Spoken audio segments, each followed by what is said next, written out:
인류는 태고부터 화성을 꿈꿔왔습니다. 그리고 현재 우리는 화성으로의 유인 비행 실현을 향해 다가가고 있습니다. 하지만 음모론자나 광인들은 이미 인류가 화성에 도달한 적이 있다고 주장하고 있는데요. 미스테리 영상을 좋아하시는 분, 화성을 좋아하시는 분, 그리고 이 채널을 항상 봐주시고 계신 분들까지 모두 안녕하세요. 이 엉뚱하지만 흥미로운 수수께끼는 적어도 우리가 화성에 발을 내디딜 그때까지는 계속 수수께끼로 남아있을 겁니다. 지금은 일단 호기심이 더 앞서니 화성에 관한 흥미로운 가설들을 먼저 살펴보도록 할게요.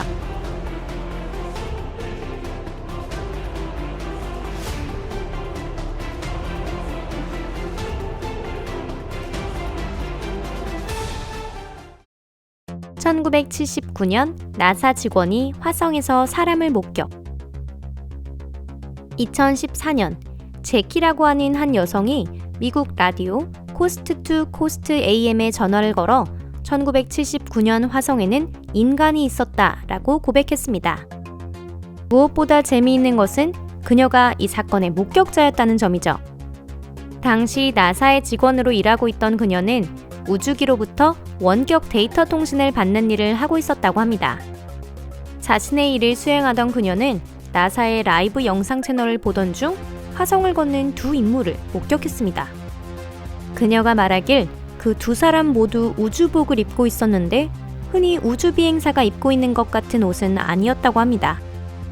제키의 말에 의하면 그들은 화성 탐사기 바이킹을 향해 지평선을 걷고 있었다고 하는데요.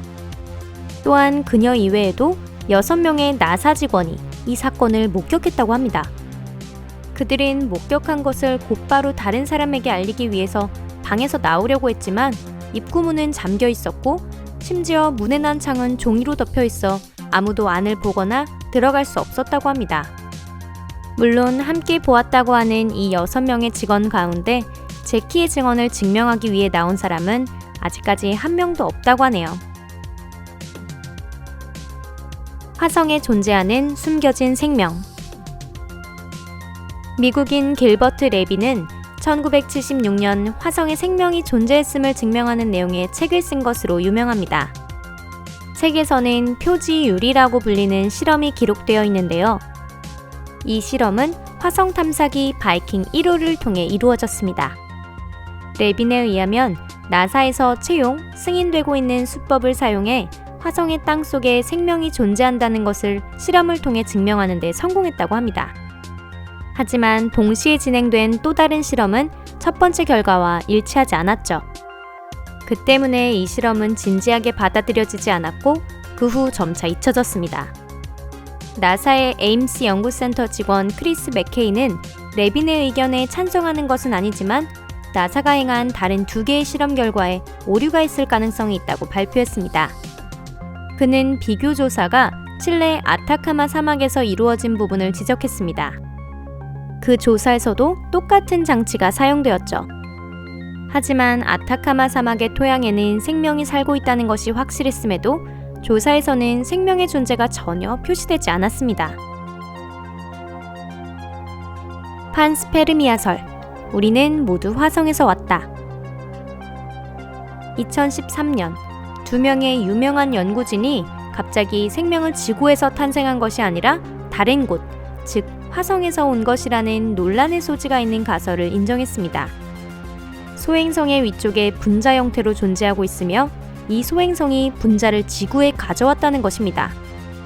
생명원리 연구에 종사하고 있던 스티브 벤너도 해당 연구의 주도자인 크리스토퍼 아토콕도 이 가능성이 지극히 높다는 의견에 찬성하고 있습니다. 애초에 판스페르미아설의 발단은 기원전 5세기 고대 그리스 철학자 아낙사고라스가 이 설을 인용한 것에서부터였는데요. 이 설은 그로부터 몇 세기나 살아남아 현재까지 전해졌습니다. 1984년과 1996년 지구에 낙하한 운석에서 생명 분자가 발견되면서 이 설은 다시 주목받기 시작했습니다. 현대의 연구자들은 대부분 몇십억 년 전 화성은 지금과는 전혀 달랐다는 데 의견을 모으고 있는데요. 대기는 짙었고 액체에 물이 담긴 바다가 펼쳐져 있었다고 합니다. 이들 모두를 생각하면 화성에 생명이 존재했을 가능성이 있을지도 모르겠네요. 화성 게이트. 2015년 9월 화성 표면의 사진을 분석한 UFO 관측자는 토양 반쪽에 묻힌 스타게이트 같은 것을 발견합니다. 이 같은 결론이 내려지기에 앞서 먼저 사람들의 주목을 끈 것은 물체의 선명한 선이었는데요. 심지어 사진에서는 오래전에 파괴된 건물의 지붕 같은 형태를 한 공간이 보여지고 있었습니다. 그 중심에는 문과 같은 동그랗고 기묘한 구조물도 있었죠. 이 엉뚱한 설은 화성에는 과거 고대 문명이 존재했다는 가설과 충분히 관련성이 있긴 하지만 이번 건에 대해서만 말하자면 이 관측에는 아무런 과학적 근거도 증거도 없습니다. 만약 이 물체가 인공적으로 만들어진 것이라면 그 자체로 놀라운 대발견이겠지만 그럼에도 이 구조물이 다른 세계로 이어지는 문이라고 생각할 만한 전제는 전혀 없습니다. 그래도 호기심을 위해 소개하자면 지구상에서 발견되는 고대 문자에서는 지구를 화성과 연결시키는 이런 터널에 대한 기술이 자주 보여지고 있는데요. 이 사실을 근거로 한다면 이러한 발견들은 한층 더 흥미롭고 신비로워집니다. 하지만 나사는 이 건에 관해서는 전혀 코멘트를 하지 않고 있어요. 음모론자 중에는 나사가 단순히 이런 고대 기술을 두려워하고 있으며 다른 누군가에게 뒤처지지 않고 최대한 빨리 화성에 도달하기 위해 감추는 것이 아닌가 주장하는 사람도 있다고 합니다. 화성의 핵전쟁. 2014년 플라즈마 물리학자인 존 브랜든버그 박사는 화성에서 대규모 핵폭발이 적어도 2차례는 일어났다고 발표했습니다. 이 가설의 증거로서 브랜든버그 박사는 대기 중에 크세논 129가 고밀도로 존재한다는 점과 화성 땅속의 우라늄이나 토륨의 농도가 높아졌다는 점을 들었습니다. 또한 다른 연구자들과는 달리 그는 이 폭발이 자연 발생적으로 일어난 것은 아니라고 생각했는데요. 사건의 발단은 2011년 브랜든버그 박사가 화성의 시드니아 지역이나 유토피아 평원에서 과거 발달했던 고대 문명이 존재했음을 보여주는 표식을 발견했다고 발표한 것에서부터 시작합니다. 거기다 이곳에서 핵폭발이 일어났을 가능성도 있다는 것입니다. 초반에 브랜든버그 박사는 이것이 자연스럽게 일어났을 가능성이 더 높다고 생각했지만 지역 자체의 부자연스러움이 마음에 걸렸습니다. 그 때문에 그는 연구를 계속 이어나갔는데요. 2014년 브랜든버그 박사는 두 지역에는 핵폭발이 일어났다는 표시가 있으며 과거 고대 문명이 존재했다는 것을 강하게 확신했습니다. 그는 이 폭발이 자연적으로 발생한 것이 아니고 아마도 분명한 의도를 갖고 일어났을 것이라고 생각했죠.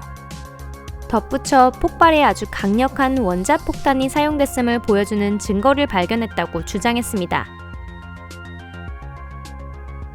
우주 계획인 바이킹 계획부터 시작되어 오늘에 이르기까지 인류는 수천 장에 이르는 화성 표면의 사진을 봐왔습니다. 대부분의 사진에서 화성은 전혀 생명이 없는 사막처럼 보이지만 그 중에선 매우 기묘하고 때로는 수수께끼 같은 물체가 담겨지기도 하는데요. 2015년에는 페트로글리프가 새겨진 기둥 같은 것을 담은 사진이 발견되었습니다. 같은 해 여름에는 일부 사람들이 묘사하길 구릉에 서 있는 듯한 선명한 여성의 모습이 나온 사진이 온갖 매체를 휩쓸었죠. 수년 전에도 인터넷상에 화성을 걷는 여성이 찍혀 있다고 하는 사진이 돌아다닌 적이 있었습니다. 2015년에는 열광적인 팬들에 의해 화성 표면에서 개를 발견하기도 했습니다. 공식 견해에 따르면 이는 모두 단순한 빛의 가감에 의한 착각이라고 합니다. 하지만 많은 연구자나 음모론자들은 카메라를 속일 수는 없으며 나사가 보관하고 있는 자료에는 더욱 흥미로운 사진이나 세계에 아직 공개되지 않은 데이터가 있을 것이라 생각하고 있습니다. 조금 길어졌지만 오늘 음모론은 여기까지입니다. 여러분 언제나 시청해주셔서 감사합니다. 앞으로도 재미있는 영상을 준비해 나갈 예정이니 잘 부탁드릴게요. 그럼 안녕히 계세요.